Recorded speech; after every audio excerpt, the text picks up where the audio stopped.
নমস্কার বন্ধুরা। শেষ কবে ফুটবল খেলেছি সেটা মনে পড়ে না, তবু আজও বৃষ্টি এলে মনে পড়ে শৈশবের সেই সব দিনগুলির কথা।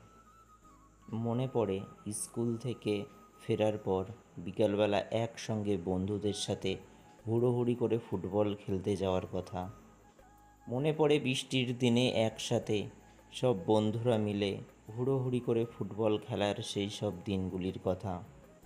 শৈশব ফুরিয়েছে, সঙ্গে ফুরিয়েছে সেই সব দিনগুলি। আজ বৃষ্টি এলে একসঙ্গে ফুটবল খেলা আর হয় না, কিন্তু শৈশবের সেই সব দিনগুলির কথা আজও অনেক মনে পড়ে। দুদিনের বৃষ্টিতেই এখানে জলমগ্ন অবস্থা। জল এতটাই বেশি যে জল ঢুকে গেছে ঘরের মধ্যে। তার মধ্যে দিয়েই আমি কাজ করে চলেছি। আজ সকালে পার্সেল ডেলিভারি দিতে গিয়েছিলাম। কাস্টমারকে ফোন করতেই কাস্টমার বলল, ঘরের বাইরে প্রচণ্ড জল, বাইরে এসে পার্সেল নিতে পারবেন না। অগত্যা আমাকেই যেতে হলো পার্সেল নিয়ে তার বাড়ির সামনে। আমাকে দেখে একটা কাকা বলল, তোমাকে যেতে হবে না, আমি ডেকে দিচ্ছি।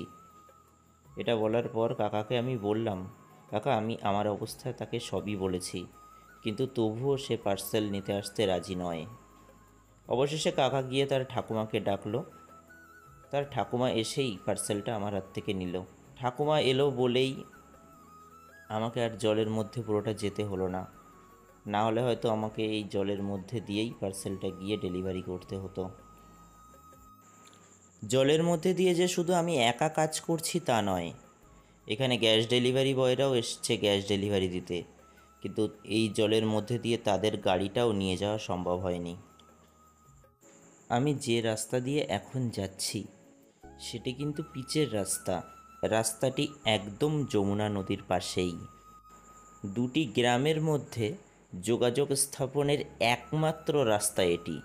তাহলে আপনারা সকলে বুঝতেই পারছেন বর্ষার সময় আমাদের এখানের গ্রামের মানুষগুলো কতটাই না কষ্টে থাকে। তারা যে কাজেই যান না কেন, তাদেরকে কোনো কাজে যেতে হলে এই জল পেরিয়েই তাদেরকে কাজে যেতে হয়। এখানে একটা দাদার পার্সেল ছিল, সেই পার্সেলটাই আমি দিতে এসেছিলাম। এতটাই জল বেশি ছিল এখানে যে দাদাটাও আর বাইরে বেরোতে পারেনি, আর আমিও আর সামনে এগাতে পারিনি।